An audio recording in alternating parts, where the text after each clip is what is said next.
Hello നമസ്കാരം. ജാങ്കോ ട്യൂട്ടോറിയലിലേക്ക് സ്വാഗതം. അപ്പോൾ കഴിഞ്ഞ കുറച്ച് ക്ലാസ്സുകളിൽ നമ്മൾ ജാങ്കോയിൽ വരുന്ന ബേസിക് ആയിട്ടുള്ള കുറച്ച് കാര്യങ്ങളാണ് നമ്മൾ സംസാരിച്ചത്. അപ്പോൾ അത് നമ്മൾ ഫിനിഷ് ചെയ്തു എന്ന് പറഞ്ഞു. ഇനി ഇന്നത്തെ ക്ലാസ് നമുക്ക് തൊട്ടിട്ട് കുറച്ച് പ്രൊജക്റ്റുകൾ ചെയ്യാം എന്നതിനെക്കുറിച്ചാണ് നമ്മൾ കഴിഞ്ഞ ക്ലാസ് പറഞ്ഞത്. അപ്പോൾ ആദ്യം തന്നെ ഏതൊരു കോഴ്സ് നമ്മൾ പഠിക്കുകയാണെങ്കിലും അതിലെ ബേസിക് ആയിട്ടുള്ള കൺസെപ്റ്റുകളൊക്കെ പഠിച്ചു കഴിഞ്ഞാൽ പിന്നെ അത് ഉപയോഗിച്ചിട്ട് നമുക്ക് ചെയ്യാവുന്ന കുറച്ച് പ്രൊജക്റ്റുകളൊക്കെ ചെയ്ത് നോക്കുക എന്നുള്ളതാണ്. എന്നാൽ മാത്രമേ നമുക്ക് ഏതെങ്കിലും ഒരു വർക്ക് കിട്ടുകയാണെങ്കിൽ അത് എങ്ങനെ വർക്ക് ചെയ്യുന്നു, അതിലേക്ക് ഓരോ കാര്യങ്ങൾ എങ്ങനെ ചേർത്ത് കൊടുക്കാം എന്നുള്ള കാര്യങ്ങളൊക്കെ നമുക്ക് ഡീപ്പായിട്ട് മനസ്സിലാക്കാൻ സാധിക്കും. അപ്പോൾ നമ്മൾ ജാങ്കോ ഉപയോഗിച്ചിട്ട് ആദ്യം തന്നെ ചെയ്യാൻ പോകുന്നൊരു സിമ്പിളായിട്ടും വളരെ എളുപ്പത്തിലും ചെയ്യാവുന്ന ഒരു ചെറിയൊരു പ്രൊജക്റ്റാണ് ഒരു to do site. To do എന്ന് പറഞ്ഞാൽ നമ്മൾ ഡെയിലി ചെയ്യേണ്ട ആക്ടിവിറ്റീസുകളൊക്കെ ചേർത്ത് കൊടുക്കുന്നതിനെയാണ് നമ്മൾ ടു ഡു സൈറ്റ് എന്ന് പറയുന്നത്. ഇതിനെക്കുറിച്ചുള്ളൊരു വീഡിയോ ഞാൻ എൻ്റെ ചാനലിൽ തന്നെ മുമ്പൊരിക്കൽ ചെയ്തിട്ടുണ്ട്. അത് നിങ്ങൾക്കൊന്ന് ചെക്ക് ചെയ്ത് നോക്കാവുന്നതാണ്. അത് കൂടാതെ നമ്മൾ ഈ പ്രൊജക്റ്റ് അല്ലെങ്കിൽ സീരീസ് നമ്മൾ തുടങ്ങിയതിന് ശേഷം വരുന്ന ഒരു ഫസ്റ്റ് പ്രൊജക്റ്റ് എന്നുള്ള നിലക്ക് നമുക്ക് ഒന്നുകൂടി എന്ത് ചെയ്യാം, ഈ ടു ഡു ആപ്ലിക്കേഷൻ എങ്ങനെ ക്രിയേറ്റ് ചെയ്യാം എന്നതിനെക്കുറിച്ച് നമുക്കൊന്ന് ചെയ്ത് നോക്കാം. അപ്പോൾ ആദ്യം തന്നെ നമുക്ക് എന്ത് ചെയ്യാം, ഒരു പ്രൊജക്റ്റ് സ്റ്റാർട്ട് ചെയ്യാം. എല്ലാവർക്കും പ്രൊജക്റ്റ് ക്രിയേറ്റ് ചെയ്യേണ്ടത് എങ്ങനെയാണെന്ന് അറിയാമെന്ന് വിചാരിക്കുന്നു. അതിൻ്റെ മുമ്പ് നമുക്ക് എന്ത് ചെയ്യാം, നമ്മുടെ വെർച്വൽ എൻവയോൺമെൻറ്റ് ഒന്ന് ആക്ടിവേറ്റ് ചെയ്യാം. വെർച്വൽ എൻവയോൺമെൻറ്റ് എന്തിനാണ് യൂസ് ചെയ്യുക എന്നുള്ളതൊക്കെ നമ്മൾ മുമ്പൊരു ക്ലാസ്സിൽ സംസാരിച്ചിട്ടുണ്ട്. ജസ്റ്റ് ഒന്ന് ക്ലോസ് ചെയ്തിട്ട് ഓപ്പൺ ചെയ്യാം. ടെർമിനൽ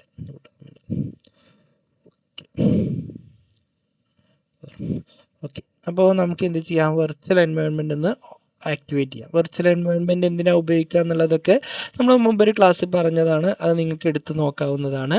അപ്പോൾ നമുക്ക് ആദ്യം തന്നെ പ്രൊജക്റ്റ് ക്രിയേറ്റ് ചെയ്യാം. പ്രൊജക്റ്റ് ക്രിയേറ്റ് ചെയ്യാൻ ജാങ്കോ എന്ന് എഴുതുക, അതിനുശേഷം -admin, ജാങ്കോ അഡ്മിൻ. അതിനുശേഷം നമ്മളിവിടെ വന്ന് സ്റ്റാർട്ട് പ്രൊജക്റ്റ്,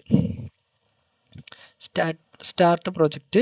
ഇനി പ്രൊജക്റ്റിൻ്റെ പേര് നമ്മൾ എന്ത് ചെയ്യാണ്, ടു ഡു എന്ന് ചേർത്ത് കൊടുക്കുന്നുണ്ട്. ഇതന്നെ ആവണമെന്നില്ല, നിങ്ങൾക്ക് ഇഷ്ടമുള്ള എന്ത് പേരാണോ വേണ്ടത് അത് ചേർത്ത് കൊടുക്കുക. അപ്പോൾ ഇവിടെ നോക്കൂ, നമ്മളിവിടെ ക്രിയേറ്റ് ചെയ്ത ആ ടു ഡു എന്നുള്ള പ്രൊജക്റ്റ് നമുക്കിവിടെ ക്രിയേറ്റ് ആയി സ്റ്റാർട്ട് ചെയ്ത് വന്നിട്ടുണ്ട്. ഇനി അതിനുശേഷം നമുക്ക് എന്ത് ചെയ്യണം, അടുത്ത സ്റ്റെപ്പ് എന്ന് പറയുന്നത് നമുക്ക് ആ പ്രൊജക്റ്റിലേക്ക് നമുക്ക് നാവിഗേറ്റ് ചെയ്യണം, അല്ലെങ്കിൽ അതിലേക്ക് പോകണം. അപ്പം CD എന്ന് എഴുതുക, എന്നിട്ട് ഇവിടെ വന്ന് ടു ഡു എന്ന് എഴുതുക. CD എന്ന് പറഞ്ഞാൽ ചേഞ്ച് ഡയറക്ടറി എന്നാണ്. ഇത്രയും ചെയ്തതിന് ശേഷം നമുക്ക് അടുത്ത സ്റ്റെപ്പ് എന്ന് പറയുന്നത് നമുക്ക് അതിലേക്ക് ഒരു ആപ്പ് ക്രിയേറ്റ് ചെയ്യേണ്ടതാണ്. അപ്പോൾ ആപ്പ് ക്രിയേറ്റ് ചെയ്യാൻ നമ്മളിവിടെ വന്ന് പൈത്തൺ എന്ന് എഴുതുക. അതിനുശേഷം നമ്മളിവിടെ വന്ന് മാനേജ് .py. അതിനുശേഷം നമുക്കിവിടെ വന്ന് സ്റ്റാർട്ട് ആപ്പ് എന്ന് എഴുതിയതിന് ശേഷം നമുക്ക് ആപ്പിൻ്റെ പേരെന്താണോ അത് ചേർത്ത് കൊടുക്കുക. സെയിം ഞാൻ എന്ത് ചെയ്യേണ്ടത്, ആപ്പിൻ്റെ പേര് ഞാൻ അതന്നെ ചേർത്ത് കൊടുക്കുന്നുണ്ട്. To do. ഓക്കെ.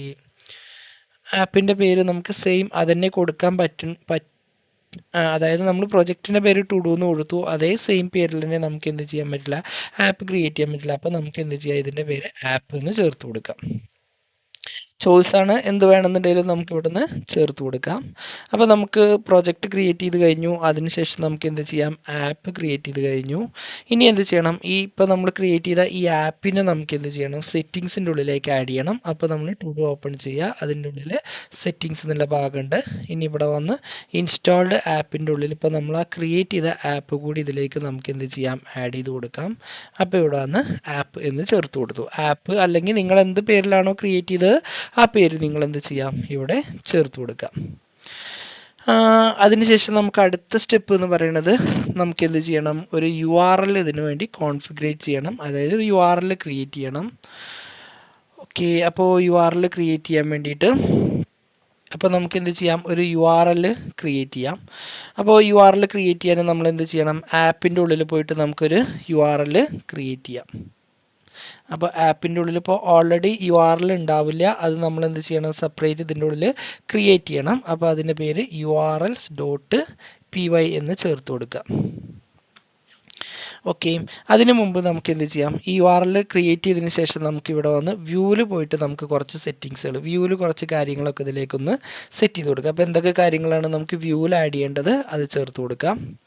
അപ്പോൾ വ്യൂവിൽ നമ്മൾ ആദ്യം തന്നെ ഒരു ഇൻഡെക്സ് എന്നുള്ളൊരു പേജാണ് ക്രിയേറ്റ് ചെയ്യുന്നത്. ഇപ്പോൾ നമ്മളിത് തുടക്കത്തിലെ ഒരു പ്രൊജക്റ്റിലേക്ക് ആവശ്യമായിട്ടുള്ള കാര്യങ്ങളാണ് നമ്മളിവിടെ ചേർത്ത് കൊടുക്കുന്നത്. അപ്പോൾ ഡിഫ് എന്ന് ചേർത്ത് കൊടുത്തു.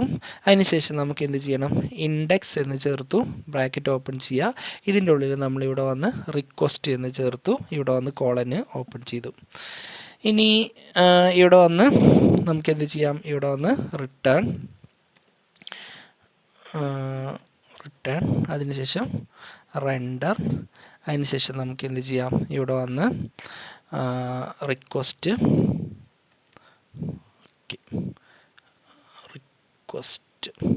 അതിനുശേഷം ഡബിൾ കൊട്ടേഷൻ്റെ ഉള്ളിൽ നമുക്ക് പോകേണ്ട ടെംപ്ലേറ്റ്സിൻ്റെ പേരെന്താണോ അത് നമുക്കിവിടെ ചേർത്ത് കൊടുക്കുക. നമുക്കിപ്പോൾ പോകേണ്ട ടെംപ്ലേറ്റ്സ് എന്ന് പറയുന്നത് ഇൻഡെക്സ് എന്നുള്ളതാണ്, index.html ആണ്. അത് നമ്മളിവിടെ ചേർത്ത് കൊടുത്തു.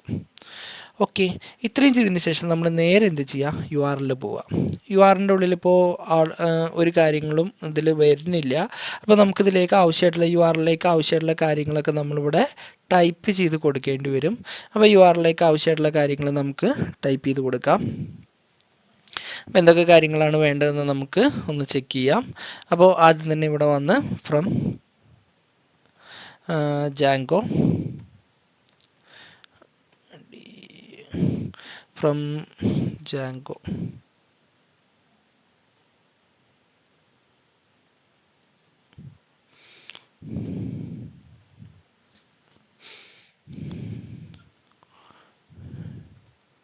URLs എന്നിട്ട് import URLs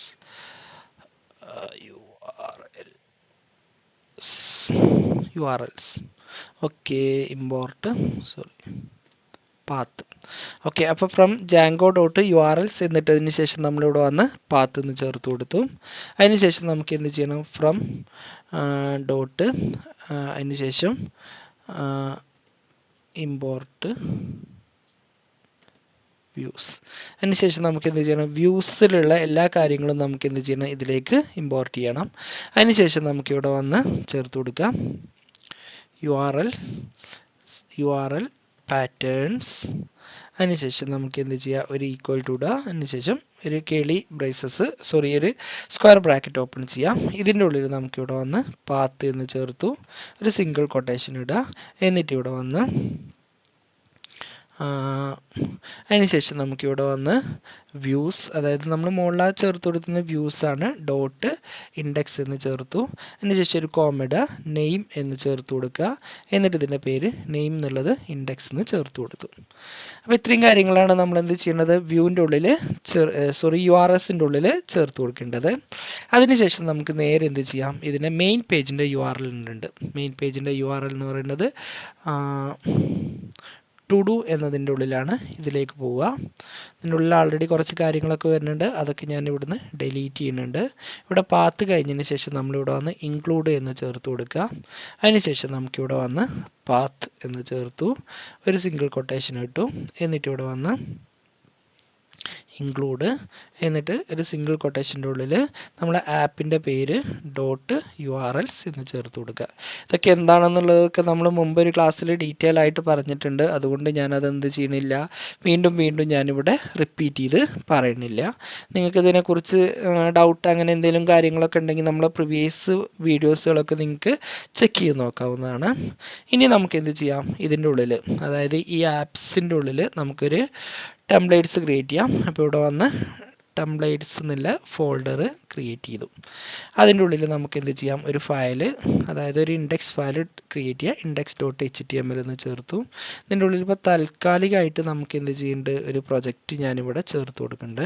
H1ൻ്റെ ഉള്ളിൽ വെൽക്കം ടു Django എന്ന് ചേർത്തു. ഓക്കെ, ഇത്രയും ചെയ്തതിന് ശേഷം നമുക്കൊന്ന് റൺ ചെയ്യിപ്പിച്ച് നോക്കാം. Python space manage.py space run server. ഇത്രയും കാര്യങ്ങൾ ചെയ്തതൊക്കെ ഒന്ന് ഓക്കെ ആണോ എന്ന് ചെക്ക് ചെയ്യണം. ഓക്കെ, അപ്പോൾ അതൊന്ന് നമുക്ക് ഒന്ന് റൺ ചെയ്യിപ്പിച്ച് നോക്കാം. ഓക്കെ, ഇതുവരെ കൊടുത്ത എല്ലാ കാര്യങ്ങളും ഓക്കെയാണ്. നമ്മളെ പ്രൊജക്റ്റ് ഇവിടെ സ്മൂത്തായിട്ട് റണ്ണായി വന്നിട്ടുണ്ട്. ഇനി നമുക്ക് നേരെ എന്ത് ചെയ്യാം, നമുക്ക് മോഡലിലേക്ക് പോവാം. നമുക്കൊരു മോഡൽ ക്രിയേറ്റ് ചെയ്യാം. അതായത് നമ്മൾ ടു ഡൂയിലേക്ക് എന്തൊക്കെ മോഡൽസ് ആണോ ആവശ്യം വരുന്നത് അത് നമുക്ക് എന്ത് ചെയ്യാം, അതിലേക്കൊന്ന് ആഡ് ചെയ്ത് കൊടുക്കാം. അപ്പോൾ മോഡലിൻ്റെ ഉള്ളിൽ നമുക്ക് എന്തൊക്കെ കാര്യങ്ങളാണ് വരേണ്ടതെന്ന് നമുക്കിവിടെ നിന്ന് നോക്കാം. മോഡൽ എന്താണെന്നുള്ളത് നമ്മൾ മുമ്പത്തെ ക്ലാസ്സുകളിൽ പറഞ്ഞതാണ്. അതായത് ഡാറ്റാബേസ് മാനേജ് ചെയ്യേണ്ട കാര്യങ്ങൾ, അതായത് ടേബിൾ ക്രിയേറ്റ് ചെയ്യേണ്ട കാര്യങ്ങളൊക്കെ നമ്മൾ ചേർത്ത് കൊടുക്കാനാണ് നമ്മൾ മോഡൽ ഉപയോഗിക്കുന്നത്. ഓക്കെ, ഇതിലേക്ക് നമുക്കൊരു ഫ്രം, അതിനുശേഷം നമ്മളിവിടെ വന്ന് Django.urls യൂട്ടിലിറ്റീസ് എന്ന് ചേർത്ത് കൊടുക്കേണ്ടത്. അതായത് നമുക്ക് ടൈമുമായിട്ട് ബന്ധപ്പെട്ട കാര്യങ്ങളൊക്കെ കിട്ടാൻ വേണ്ടിയിട്ടാണ്. UTILS എന്നിട്ടാൽ മതി. എന്നിട്ട് ഇമ്പോർട്ട്, അതിൻ്റെ ഉള്ളിൽ നമ്മൾ ടൈം സോണാണ് യൂസ് ചെയ്യുന്നത്. ടൈം സോൺ അതായത് നമുക്ക് ടൈമുമായിട്ട് ബന്ധപ്പെട്ട കാര്യങ്ങളൊക്കെ ചെയ്യാൻ വേണ്ടിയിട്ടാണ്. ഇതിൻ്റെ ഉള്ളിൽ നമുക്കൊരു ക്ലാസ് ക്രിയേറ്റ് ചെയ്യാം. ക്ലാസ്സിൻ്റെ പേര് നമ്മൾ എന്ത് ചെയ്യുന്നത്, ടു ഡു എന്ന് ചേർത്ത് കൊടുക്കേണ്ടത്. ഇതാണ് നമ്മളെ മോഡലിൻ്റെ പേര്. അതിനുശേഷം നമ്മളിവിടെ വന്ന് മോഡൽസ് ഡോട്ട് അതിന് ശേഷം എന്ത് ചെയ്യാണ്, മോഡൽ എന്ന് ചേർത്ത് കൊടുത്തു. ഒരു കോളൻ ഇടുക. ഇനി ഇതിന് ശേഷം നമുക്കിതിലേക്ക് ആദ്യം തന്നെ നമ്മളിവിടെ വന്ന് ടൈറ്റിൽ എന്ന് ചേർത്ത് കൊടുത്തു. ടൈറ്റിൻ്റെ ഉള്ളിൽ നമ്മളിവിടെ വന്ന് മോഡൽസ് ഡോട്ട്, അത് നമ്മൾ ക്യാർ ഫീൽഡാണ് കൊടുക്കുന്നത്. അപ്പോൾ ക്യാർ ഫീൽഡ് എന്ന് ചേർത്തു, ക്യാരക്ടർ ഫീൽഡ്. ഇനി അതിൻ്റെ മാക്സിമം ലെങ്ത്ത് എന്നുള്ളത് നമ്മൾ എന്ത് ചെയ്യുന്നുണ്ട്, 100 ചേർത്ത് കൊടുക്കേണ്ടത്, 100. ഓക്കെ. അതിനുശേഷം നമുക്ക് എന്ത് ചെയ്യണം, അടുത്തത് ഡീറ്റെയിൽസ്, അതായത് നമ്മൾ ടു ഡുമായിട്ട് ബന്ധപ്പെട്ട എല്ലാ കാര്യങ്ങളും ചേർത്ത് കൊടുക്കാനാണ് ഡീറ്റെയിൽസ് ചേർത്ത് കൊടുത്തു. അതിന് നമ്മൾ ചേർത്ത് കൊടുക്കുന്നത് മോഡൽസ് ഡോട്ട് ടെക്സ്റ്റ് ഫീൽഡാണ്. അതായത് ഡീറ്റെയിൽസ് നമുക്ക് കുറച്ചധികം ചേർത്ത് കൊടുക്കേണ്ടത് കൊണ്ടാണ് ടെക്സ്റ്റ് ഫീൽഡ് കൊടുക്കുന്നത്. അതിൻ്റെ ലെങ്ത് ഒന്നും നമ്മളിവിടെ ഡിഫൈൻ ചെയ്യുന്നില്ല. അതിനുശേഷം നമ്മളിവിടെ വന്ന് ഡേറ്റ് ആണ് ചേർത്ത് കൊടുക്കുന്നത്. അപ്പോൾ ഡേറ്റ് എന്ന് ഇട്ടു. അതിനുശേഷം നമ്മളിവിടെ വന്ന് മോഡൽസ് എന്ന് ചേർത്തു. അതിനുശേഷം ഇത് ചേർത്ത് കൊടുക്കുന്നത് ഡേറ്റ് ആൻഡ് ടൈം ഫീൽഡ് എന്നാണ് ചേർത്ത് കൊടുക്കുന്നത്. Date and time field. ഇനി ഇതിൻ്റെ ഡിഫാൾട്ടായിട്ട് നമുക്ക് ഇപ്പോൾ കറൻ്റ്ലി നമ്മുടെ ടൈം സോണിലുള്ള ഡേറ്റ്, അതായത് എത്രയാണോ സമയം, അതാണ് നമുക്ക് എന്ത് ചെയ്യേണ്ടത്, ഇതിലേക്ക് ആഡ് ചെയ്യേണ്ടത്. ഇനി നമുക്ക് എന്ത് ചെയ്യാം, അഡ്മിൻ പേജിലേക്ക് നമുക്ക് എന്ത് കാണണം എന്നുള്ളത് ഇവിടെ നിന്ന് മെൻഷൻ ചെയ്യാം. അപ്പോൾ ഡിഫ് എന്നിടുക, എന്നിട്ട് STR എന്ന് ചേർത്ത് കൊടുത്തു. ഇനി ഇവിടെ വന്ന് സെൽഫ്, അതിനുശേഷം ഒരു കോളൻ ഇടുക, റിട്ടേൺ എന്നിട്ട് ഇട്ടതിന് ശേഷം നമുക്ക് സെൽഫ് ഡോട്ട്, നമുക്ക് ടൈറ്റിലാണ് അവിടെ കാണിക്കേണ്ടത്. അപ്പോൾ ടൈറ്റിൽ നിന്ന് ചേർത്ത് കൊടുക്കുക. ഇത്രയും കാര്യങ്ങൾ ചെയ്തതിന് ശേഷം നമുക്ക് ഇപ്പോൾ ക്രിയേറ്റ് ചെയ്ത ഡാറ്റാബേസ് ഒന്ന് നമുക്ക് ക്രിയേറ്റ് ചെയ്ത് വരണം. അപ്പോൾ ഇവിടെ വന്ന് നമ്മൾ ആദ്യം തന്നെ Python space manage dot py space make migration എന്ന് ചേർത്ത് കൊടുക്കുക. മൈഗ്രേഷൻസ്. അപ്പോൾ എന്ത് ചെയ്തു, ഇവിടെ വന്ന് മോഡൽ ടു ഡു എന്നുള്ളത് നമുക്ക് ക്രിയേറ്റ് ചെയ്ത് വന്നു. ഇനി അതിനുശേഷം നമുക്ക് എന്ത് ചെയ്യണം, ഇതൊന്ന് മൈഗ്രേറ്റ് ചെയ്യണം. അപ്പോൾ ഈ ടേബിളിലേക്ക് ആവശ്യമായിട്ടുള്ള കാര്യങ്ങളൊക്കെ ഇവിടെ ക്രിയേറ്റ് ചെയ്തിട്ട് ഒരു ഫയലായിട്ട് ഇവിടെ വരികയാണ് ചെയ്തിട്ടുള്ളത്. അപ്പോൾ വേണ്ട കാര്യങ്ങളൊക്കെ വെച്ചിട്ട് ഒരു ഫയലായിട്ടാണ് ക്രിയേറ്റ് ചെയ്തത്. അതെന്ത് ചെയ്തിട്ടില്ല, നമുക്ക് ഈ SQLite ഡാറ്റാബേസിൽ അത് ക്രിയേറ്റ് ആയി വന്നിട്ടുള്ളത്. അത് ക്രിയേറ്റ് ചെയ്യണമെന്നുണ്ടെങ്കിൽ ഇവിടെ വന്ന് മൈഗ്രേറ്റ് എന്ന് ചേർത്ത് കൊടുക്കണം. അപ്പോൾ ഇവിടെ വന്ന് മൈഗ്രേറ്റ് എന്ന് ചേർത്തു, മൈഗ്രേറ്റ്. ഓക്കെ. അപ്പോൾ അത് മൈഗ്രേറ്റ് ചെയ്തു. ഇതിലിപ്പോൾ ഒരു നമ്മളപ്പോൾ ക്രിയേറ്റ് ചെയ്തത് മാത്രമല്ല നമുക്ക് ഡാറ്റാബേസ് മേക്ക് ചെയ്യുന്നത്. ഇതിന് മുമ്പ് ഉണ്ടായിരുന്ന കുറച്ച്, അതായത് ജാങ്കോ ഇൻസ്റ്റാൾ ചെയ്യുമ്പോൾ തന്നെ നമുക്ക് ഒരു പ്രൊജക്റ്റിലേക്ക് ആവശ്യമുള്ള ഒട്ടനവധി മോഡൽസുകളൊക്കെ ക്രിയേറ്റ് ചെയ്തിട്ടുണ്ടതായിട്ട് വരുന്നുണ്ട്. അതൊക്കെ ഇതിവിടെ ഓട്ടോമാറ്റിക്കായിട്ട് ജനറേറ്റ് ചെയ്ത് വരുന്നുണ്ട്. അപ്പോൾ അതുവഴി ഇനി നമുക്ക് എന്ത് ചെയ്യണം, അഡ്മിൻ പേജിൽ പോയിട്ട് നമ്മൾ ഈ ക്രിയേറ്റ് ചെയ്തത് അവിടെ നിന്ന് ഡിസ്പ്ലേ ചെയ്ത് വരാൻ വേണ്ടിയിട്ട് നമുക്കൊരു സെറ്റിംഗ് ചെയ്യാം. അതായത് മോഡൽസ് നമ്മളെ അഡ്മിൻ പേജിൽ നമുക്ക് ആവശ്യമായിട്ടുള്ള കാര്യങ്ങളൊക്കെ ഡിസ്പ്ലേ ചെയ്ത് വരണമെന്നുണ്ടെങ്കിൽ അഡ്മിൻ എന്ന ഭാഗത്ത് പോയിട്ട് ഇതെന്താണെന്നുള്ളതൊക്കെ നമ്മൾ മുമ്പ് പറഞ്ഞിട്ടുണ്ട്. ഫ്രം ഡോട്ട് മോഡൽസ് ഇമ്പോർട്ട്, അതിന് ശേഷം നമ്മളിവിടെ വന്ന് ആ മോഡലിൻ്റെ പേര് കൊടുത്തു. ഇനി ഇവിടെ വന്ന് admin dot site dot register, എന്നിട്ട് നമുക്ക് എന്ത് ചെയ്യാം, അതിൻ്റെ പേര് നമുക്കിവിടെ ആഡ് ചെയ്യാം. അപ്പോൾ അതും നമുക്കിതിലേക്ക് ആവശ്യമായിട്ടുള്ളതൊക്കെ ക്രിയേറ്റ് ചെയ്ത് കഴിഞ്ഞു. ഇപ്പോൾ ഇന്നത്തെ ക്ലാസ് ഇത്രയും കാര്യങ്ങൾ മതി. നമ്മളെ പ്രൊജക്റ്റിലേക്ക് ആവശ്യമായിട്ടുള്ള ഒരു പ്രൊജക്റ്റ് ക്രിയേറ്റ് ചെയ്തു. അതിലേക്ക് ഇനീഷ്യലായിട്ട് വേണ്ട കുറച്ച് സെറ്റിങ്സുകളൊക്കെ എന്തൊക്കെ ഉണ്ടോ അതെല്ലാം എങ്ങനെ ചെയ്യാം എന്നതിനെ കുറിച്ചാണ് പറഞ്ഞത്. ഇതുവരെയുള്ള കാര്യങ്ങളൊക്കെ നമ്മൾ മുമ്പ് പഠിച്ചു തന്നെയാണ്. എന്തെങ്കിലും ഡൗട്ടോ അല്ലെങ്കിൽ കൂടുതലായിട്ട് എന്തെങ്കിലും അറിയണമെന്നുണ്ടെങ്കിൽ താഴെ ഡിസ്ക്രിപ്ഷനിൽ കാണുന്ന നമ്പറിൽ നിങ്ങൾക്ക് കോൺടാക്റ്റ് ചെയ്യാവുന്നതാണ്. അപ്പോൾ അടുത്തൊരു വീഡിയോയിൽ നമുക്ക് എന്ത് ചെയ്യാം, ഈ പ്രൊജക്റ്റ് കംപ്ലീറ്റ് ചെയ്യാം. എന്തൊക്കെ ആവശ്യമുണ്ടോ അതെല്ലാം നമുക്ക് ചേർക്കാം. അപ്പോൾ ഇന്നത്തെ ക്ലാസ് നിങ്ങൾക്ക് മനസ്സിലായെന്ന് വിചാരിക്കുന്നു. അടുത്തൊരു ക്ലാസ്സുമായിട്ട് നമുക്ക് വീണ്ടും കാണാം.